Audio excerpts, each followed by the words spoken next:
but what about those people that are lying and cheating? And what about those people that are lustful and gossipers? What about those people that have a lot of anger and hatred? What about those? Why do you only see the obvious sins? That's obvious. I can see that person drinking. I can see that person getting high. What about the other sins that you can't see? Those are still sins.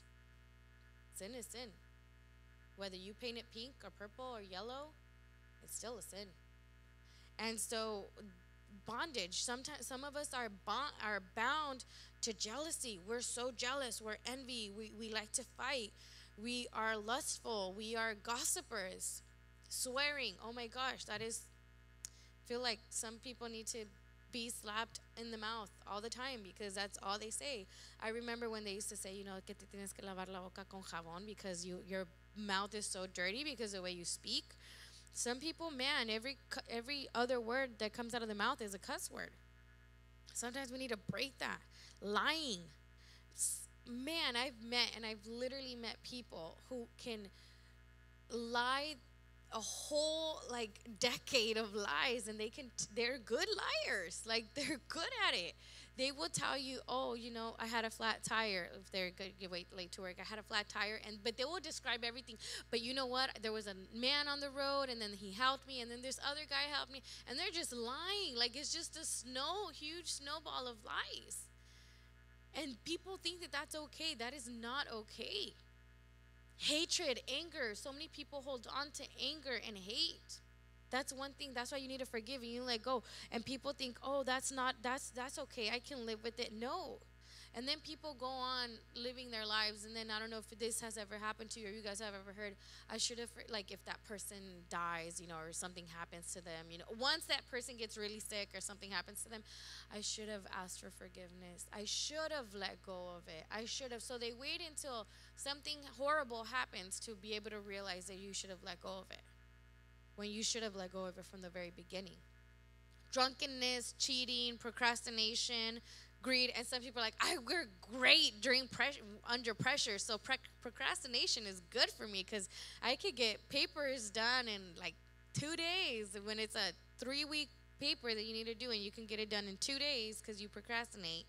So these are things that some people think that they are not bound to, but they are. And like I said, just because another note, there's a side note and says people are bound to sexual sins, eating disorders, substance abuse, abortion, suicidal tendencies, and perfectionism. All of those things are, I don't know, OCD. Have you guys heard of that? It's a thing. It's OCD. You are, what is it? Something compulsion? A possessive. That one. That. Yeah. And they think that's okay. That is not okay. So all of these things have, there's a prayer for everything. So if there is a bondage to pornography, then you say the prayer. If there's a bondage to homosexuality, then you say that prayer. So there is a prayer for abortion, suicidal tendencies, driveness and perfection, eating disorders, substance abuse. All of these, there is a prayer for everything. So that's what I'm saying. It's very important that if you guys feel like this is something that is hitting home to you guys, that's why this class is very important. It's given on Wednesdays at 5:30. Pastor gives it in the kitchen. So if you guys feel like you have to come, then you need to come. So overcoming fear is one of the parts of being bound.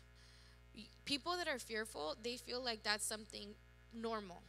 People that are shy, oh, I'm shy, that's why I can't talk in front of people, I'm too shy. That's being fearful of being embarrassed, or fear of doing something wrong, or fear of being rejected by people. That's fear. And that's something that you need to let go of. That you're bound to that. You need to let go of that. And a lot of people have told me, and I've talked to so many people, like, it's so easy for you to do that because you don't care. You talk in front of everybody. And I said, yeah, but it's how, I know it sounds so weird to say, and I was like, but I'm not trying to please anyone. When you start trying to please people, then that's what's gonna get you in trouble. But when you stop trying to please people and just try to please God, then that's all that matters. And so there's people that need to let go. Fear of death, fear of Satan. For whatever reason, people think that Satan is more powerful than them, and they're scared of the dark. They're scared of Satan is only as powerful as you allow him to be, as because you have more power. When you cry out, if Jesus had the power to overcome him in the cross, he said every power was given to us. And so now we can overcome. So I don't know why people are fearful. But that's me, all right? That was me too. I count myself in on that. I used to be so scared in the dark at night. I'd be like, oh my God, I need to leave my little nightlight on. Like I can't go to sleep. And then I remember the first time Manuel left for a camping trip, and he like calls me and he's like, are you gonna go stay with your mom? Because back then I would go sleep with my mom. And I was like, no, I'm gonna stay home by myself. And my mom, are you okay? Yes, mother, I'm fine. Let me go to sleep. We slept like babies. Me and my babies in the bed, we slept like babies. We didn't wake up till like 10 o'clock in the morning. And I did not once get scared at night because I used to be like, I hear noises and I'm like, oh my God, who is that? And I have neighbors upstairs, so it still would get to me. And I was like, you know what? I can't be scared of you. And I like literally said, like, I remember one day I was like, I'm not scared of you. If you think I'm scared of you, you should be scared of me. Because if you're crazy, I'm crazier. Like, you should be scared of me. Okay? And then I did like these crazy eyes, like, scared of me.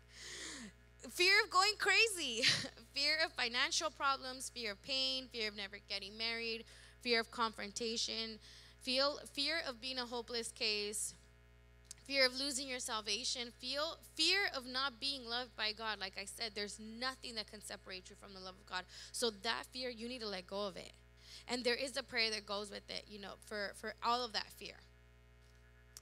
And then the last one, curses versus blessing. And this is a declaration that we need to do. A lot of us carry a lot of curses, generational curses, curses that we have brought up on ourselves. I think one of the biggest ones that we didn't know is this generational curses. I mean, I had always heard of them, but I never really believed in them. I never really cared. There are things that we carry from generations, and we need a break, and we don't know that we have that. Drunkenness was a part of my generational curses.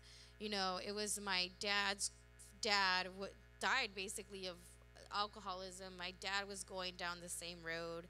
I have two half brothers. One of them was going down that road. My dad's sons.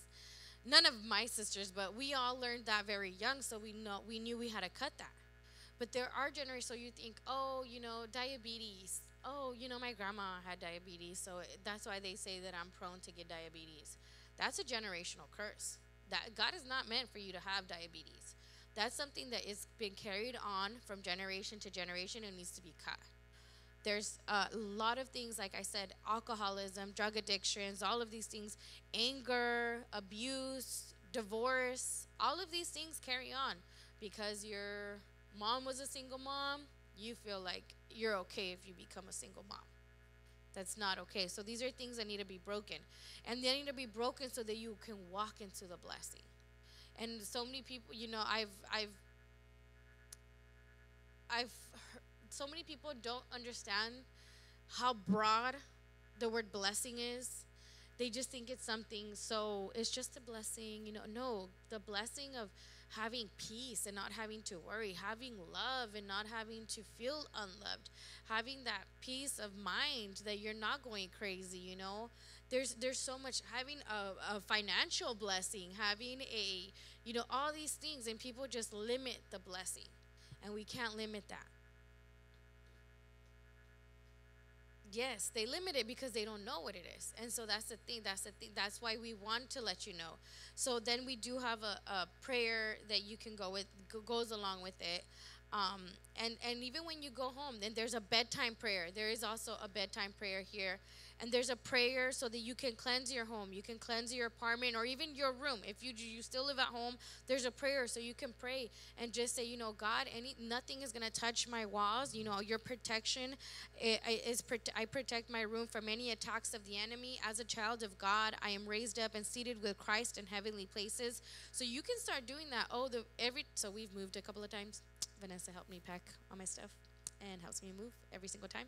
I have one more move, sweetie, so you gotta help me with that.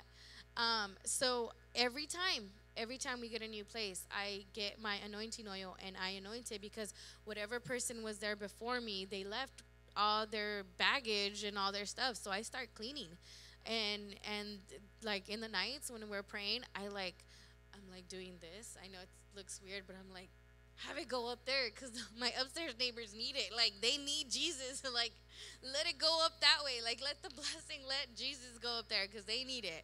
So, but it's something that, and I'm like literally all the walls. This one needs it. That one needs it. This like everywhere they all need it. But it's something that you guys can do, and it's so if you guys don't have the book, and if you guys want a copy of it, let me know. We can definitely run copies of this, and we have it in paper. So you can just hole punch it. We can hole punch it too. We have a hole puncher, and we can put like rings or string. You know, when you were in school, there's all these little things that you can do. And then it tells you right here, I renounce to the lie, and you start renouncing to every lie that you have thought of. And even if there's something on there, it's not on here, but I renounce to the lie that I am not loved by my parents, because sometimes we do feel that my parents didn't love me because they treated me the way that they treated me, or my dad left us, and I know that I'm the reason why my dad left us, and when you're little, when you're young, you tend to have these thoughts, and they come with you as you grow up. Or I'm not loved, I got cheated on, and that's why they don't love me, and or they left me and for someone else, and that's why they don't love me, and you feel like you can't be loved. And God says, if you, like I've said it before, God is love. The definition of love is God. What better than for God to write your love story? Who better? What better author? So think of all those, cheesy movies. I love every Nicholas Sparks movie and book. I will read the book and then I read the movie because I'm just like, it's so beautiful. Like, love is so beautiful. So if all these authors write such beautiful love novels and love stories, what better than God? And I used to tell God, I want him to come to my house riding in a white horse. And my mom was like, stop thinking that. That's like, and I'd be like, I'm being serious. And I could imagine, my mom lives in a cul-de-sac. So I'd be like, I can imagine like a white horse just coming up and, like taking me away. He got there on a bike with the little bell. Ding, ding, ding, ding, ding, ding, ding. And I was like, stop ringing the bell. But hey, he got there. Not on a horse, but on a bike. But he got there. And so what better person to write my love story than the person who is love? What better person to write your love story than the person of the author of love? Oh, that's just, they're casting out demons right now, guys. It's okay. Don't get scared. So basically that's what I was wanting to get to, because that's something that we need to let go of. So I want to finish the last 20 minutes, and this is why we said we want to take this free time. It's going to be a free time. And then I'm going to have Caleb put some music on, like some just low music. But we want to just take it. And if any of these things touched you, or you felt like it was part of you, or you know that you need to let go of something, this is your time to do it. I said, if you want a complete, the whole works, like this is like cruise through, how you get the minimum, and then you get the other one, and then you get the works, the lava cruise and all of that. Well, this is the minimum one, okay? This is, you're getting the minimum one. This is you knowing what you need to get rid of, knowing. But if you want the works, the lava works, like the whole package, come on Wednesdays. Come on Wednesdays at 5:30 and take the deliverance class, and I can guarantee you it will change your life. It will change it, and you will say, why have I been living the life? Like, once you know the truth and you try to go back, it's like you can't go back. You can't. Your spirit will not allow you to go back. So this is your time. So if you guys can stand to your feet, this is your time. We're going to take the last 15, 20 minutes. This is your time. And like I said, the altar is going to be open. We have Daniela, we have Julio here. So if you guys want